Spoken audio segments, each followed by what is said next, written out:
Hi all, this module is on desegregation, affirmative action, and discrimination. Just a really short one, just to give you some background on these issues. They have been major legal issues in schools in the past. They still are underlying major legal issues in our schools today. However, the volume of lawsuits in this area is certainly not as large as the volume of lawsuits in many other areas. All right, let's take a look. So this area, of course, stems back to our long history of discrimination here in the United States and the real struggle for the public schools to achieve integration and equality over time. It's obviously something we still struggle with today.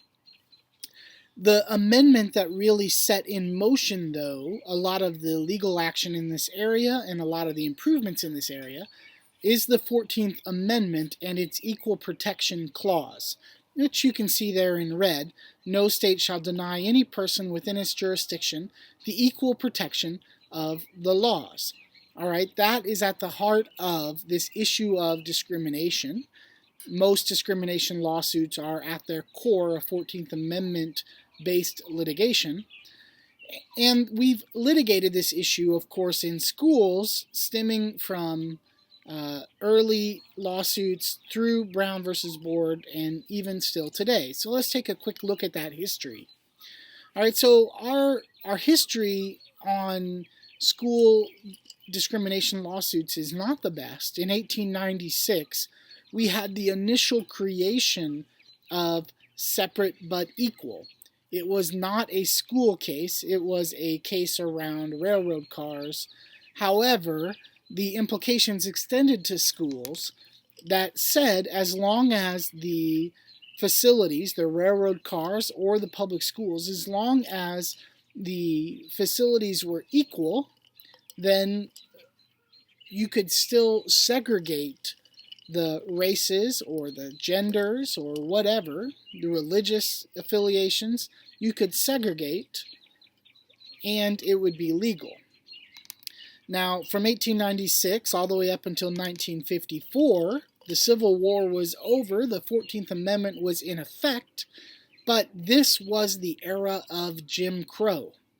All right, so all through this period, the era of Jim Crow applied, and the schools were segregated, and of course, while the physical facilities might have been equal, frequently they weren't.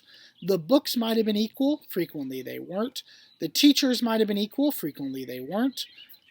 Even if they were equal, the education provided was inherently unequal. All right, and that's what we saw leading up into Brown versus Board. Now, I need to tell you a quick story. It's one of my favorite stories about one of my own personal top 5 heroes by the name of Charles Hamilton Houston. My very good friend who I went and got my PhD with, Jesselyn Gibbs Brown is her name now. She's a superintendent in South Carolina.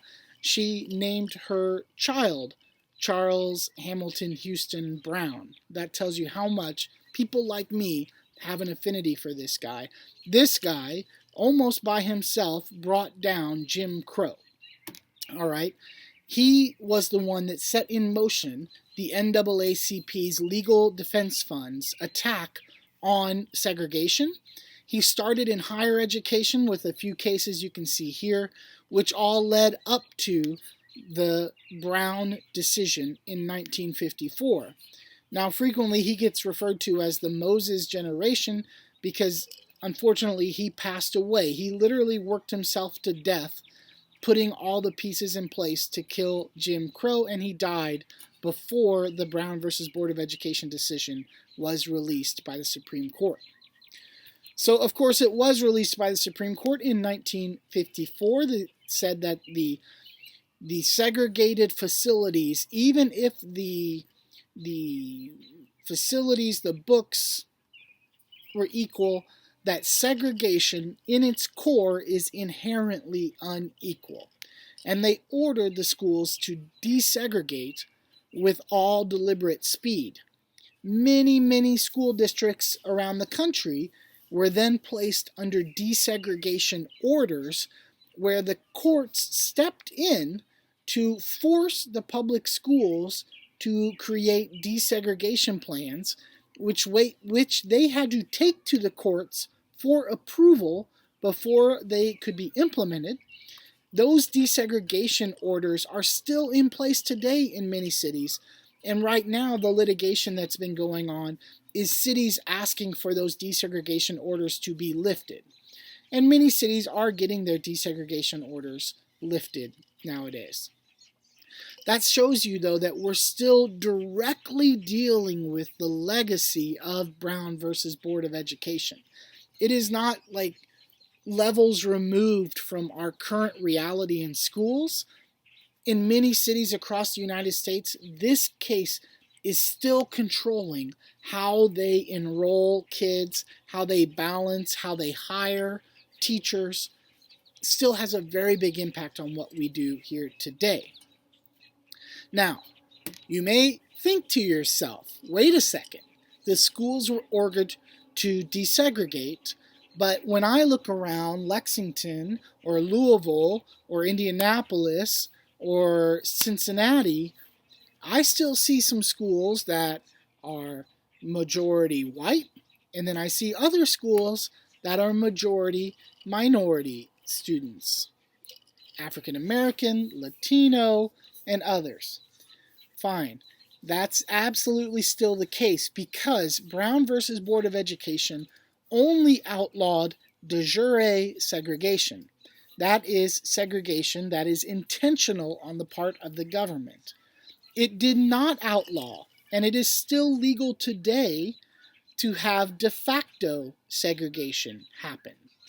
All right? And de facto segregation is mostly, for us in public schools, the result of individual housing choices about where people send their students to school.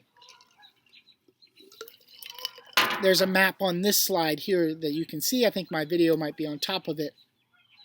But how we draw district boundaries, how we draw school boundaries, still leads to a lot of de facto segregation, to the point that some studies have shown we are as segregated or more segregated today than we were in 1954 when the Brown decision first came down. Now let's talk about discrimination broadly, and then I'll leave it go in this module. So of course, racial discrimination gets a lot of attention, but it is simply one form of discrimination which we seek to prohibit here in the United States. There in those boxes you can see some of the other forms of desegregation that we seek to limit. Gender discrimination, language discrimination, disability discrimination. Obviously we have entire education laws like IDEA that try to cope with disability discrimination in schools. Other areas are ethnicity, religion, political affiliation, and several others where we actively try to prohibit discrimination. When a class is considered one of these protected classes, the laws there at the bottom, which I know my video is covering a bit, apply. If there is a compelling interest, then and that is narrowly tailored, discrimination is still allowed. However, if there is not a compelling interest, or the policy is not narrowly tailored, then discrimination is prohibited. All right? Now, we can apply this very test in a few different instances. So when it comes to whether or not you have an African American teacher or a white teacher, it's very hard to make the case that there's a compelling interest for the government to select on the basis of race the teachers in their school. Very difficult to make that case or to narrowly tailor that policy. Thus, any discrimination on the basis of race in hiring teachers is prohibited. You can pretty much say full stop there. However, for PE teachers, we do discriminate on the basis of gender.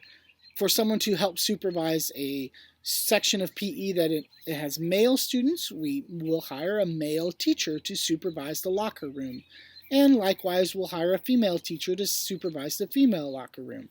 That is certainly discrimination on the basis of gender. However, There is a compelling reason to do so because students are changing clothes and that kind of thing, and we narrowly tailor it only to instances of PE which involve students changing, something like that, right? That's how we justify discrimination in that case. All right, it's still discrimination, it's just justifiable. Now, if something is not a protected class, if it's not one of those bubbles, then a much lower standard applies to satisfy the 14th Amendment's Equal Protection Clause. Much lower standard. All right, so let's say left-handedness. Many of you watching this video might be left-handed. If you're left-handed, that is not a protected class in this country. There is a lower standard. There must be some rational reason in order to discriminate on the basis of left-handedness. So in any given classroom, there may be 1 or 2 left-handed desks, but a class of 7 left-handed students. You may choose to file a discrimination suit in that case, saying you're discriminating against us on the basis of left-handedness, in which case the school can respond with a rational reason that says, on average, schools have only a few left-handed students in any given class. It's not economically viable for us to purchase additional desks for every single class, so we use averages. This is an outlier class full of students. That's our rational reason, and that would most likely work. Okay, so left-handedness has a much lower level of discrimination, and most things are not protected classes, including big things like poverty is not a protected class here in the United States, and thus we have a much lower standard when it comes to discriminating on the basis of poverty. I certainly think for us in schools that's a major one, because what students of wealth get versus what students of poverty get from our schools, I think is substantially different. However, schools have made a rational argument that there are reasons for that to happen.